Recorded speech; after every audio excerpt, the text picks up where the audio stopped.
it's the 10th anniversary, I hope you don't mind if I take 2 stories. I know!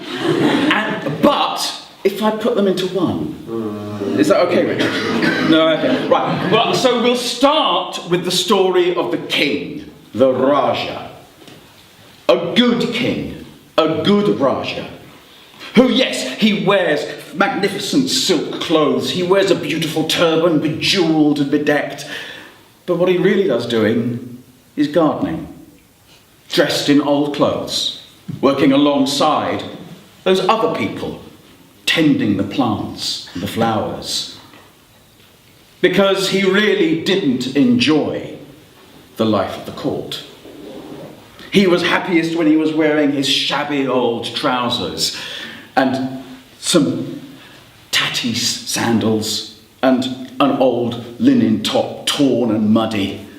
But he knew he had to put on his silks, his robes, his turban, his jewels, and go back to the court. He wanted to be a good king. He wanted to be a just king. And if you are going to be a good and a just king, you rely on other people. And what qualities of those other people do you rely upon? Wisdom. Wisdom.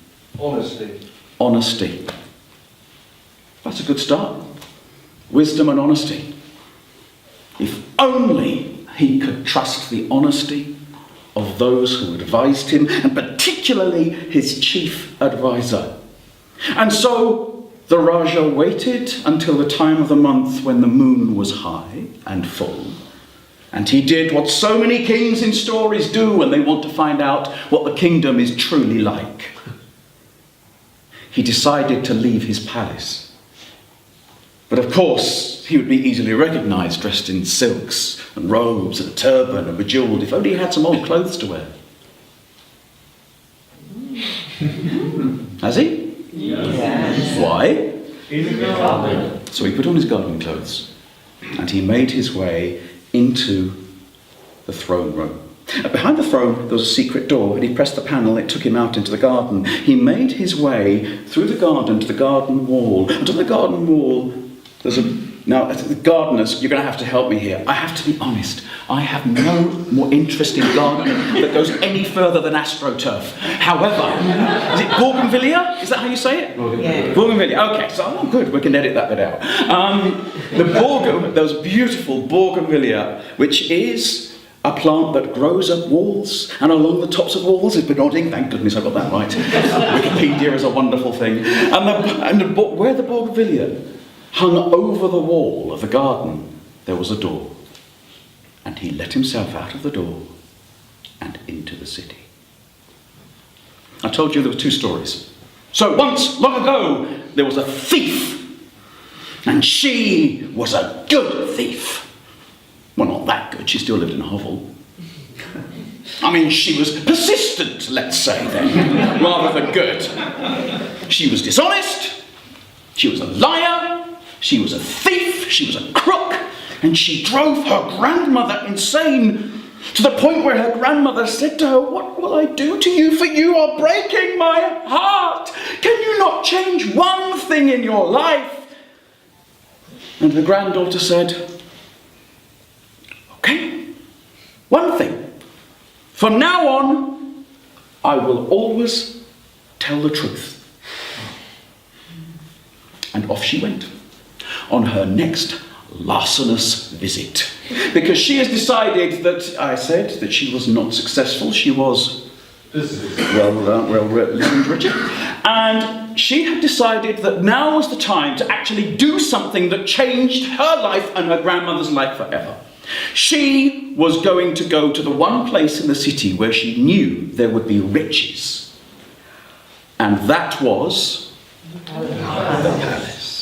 And so off she went. And she was creeping along the walls when she tripped over. She tripped over a raggedy old beggar lying on the ground, who said, "Look where you're going, for goodness sake." He said, "I was just resting down here, watching the world go past, and you trip over me. Where are you going at this time of night?" Now, of course, what she should have said was, "I'm just going for a walk. I'm going to smell the night air." But she done what?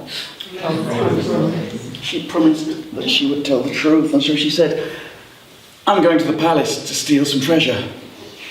And the beggar said, really? Well, maybe I can help you then.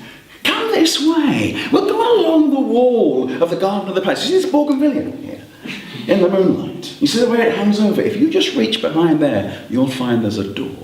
And that will take you into the garden. And if you then go to the palace walls and just knock along the wall of the palace that's next to the garden, you'll hear an echo.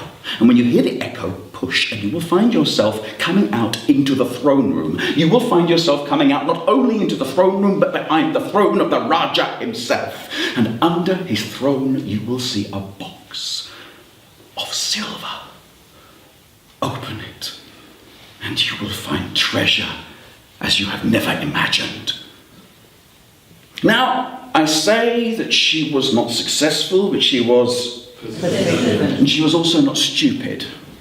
And so she said, how do you, a beggar, know all of this?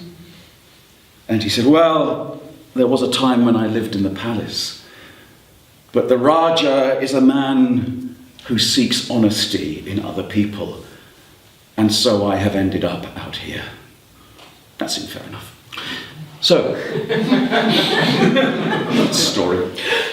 She reached behind the bougainvillea and she found the door. She went through, and sticking close to the shadows in the garden, she made her way to the wall of the palace. She very quietly,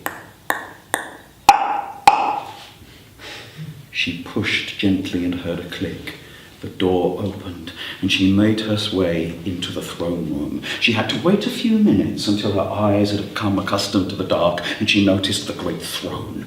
And there was a space underneath it. Now, she was behind the throne, of course, at this point, so she could kneel down, and she didn't have to worry about anybody coming in, because the throne was so huge. And she felt around, and there was a silver box, and she pulled it out, and in the moonlight, it shone. And she opened the silver box, and not one, not two. It's a story. There are 3 beautiful diamonds, huge rocks, each perfectly faceted. And she looked down, and she said to herself, do I really deserve this great treasure? Now, she'd asked herself a question. The problem is, if you ask yourself a question, that demands an answer. What has she promised? Tell the truth. Damn. Not really, no. I don't really deserve all of this treasure. I deserve 2 of them, anyway. So she took 2 of them, popped them in her pockets, closed the lid, and pushed it back under the throne. She then made her way back to the door behind the throne, closed it, stuck close to the wall in the garden, underneath the bougainvillea, threw out, and there was the beggar, and he said, how did you do? And she said, oh, it's just as you said, treasure beyond anything I could imagine. Oh, but what do you deserve for helping me? She'd asked a question. And she made a promise to, oh, you deserve half of it, don't you? So she took the diamond out and gave it to the beggar, who looked at it and looked at her in the moonlight and popped it in his pocket, and then off she went into the shadows, back to her hovel and her grandmother, not realizing that following her just behind was a very smug-looking beggar.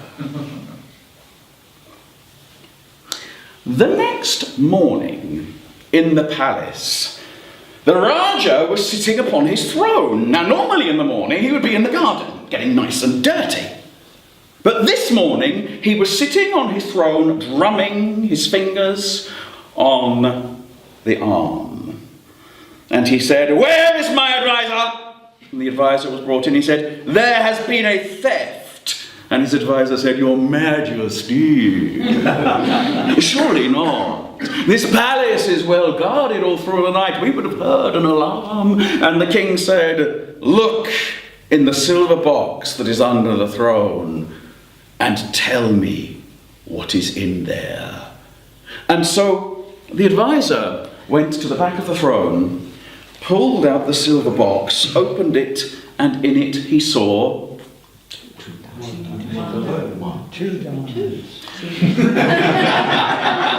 Am I going to have to introduce a test as part of this? And the prize is yours, sir. Well done. A diamond. She took 2. There were 3. A diamond. And so what did he say to the Raja? Ah, yes. There were 3. Oh, no. He looked and he thought, there has been a theft. Ah. He took the single diamond and pocketed it. He said, Your Majesty, all 3 of the diamonds have been taken. And the king said, really? And then I know by whom. Because, of course, he had followed the young thief home. And so he sent his soldiers to the young thief's home, and the young thief and her grandmother were dragged before the Raja, who said, You have stolen my diamonds. 3 diamonds you took from me. And the young thief said, Your Majesty. What did she promise? To tell the truth. I did take your diamonds, but I only took 2 because I only deserved 2. And the advisor said, Your Majesty, is this a likely story? And the young thief continued, and then I gave 1 away to a beggar because he had shown me how to get into the palace, and I thought that he deserved it. And the advisor said, Your Majesty, is this a likely tale? She is a thief. Hang her from the nearest tree. And the Raja said, Yes, it is likely. For here is your diamond and here is the beggar. Take him and turn him upside down. And the soldiers turned the advisor upside down, and there was a clunk, and a diamond rolled across the ground. And so the Raja found honesty. And he found an honest advisor, who then lived in the palace and shared her wisdom with him, for she always told the truth, as she had promised her grandmother. And of course her grandmother's life was changed. She no longer lived in a hovel, she lived in a palace. After all, the hovel was needed. For where else? Because the king's former advisor lived now that he was penniless. And so those are my 2 stories of the Raja and the thief, brought together in the 3 diamonds. And that was how you and I have told it.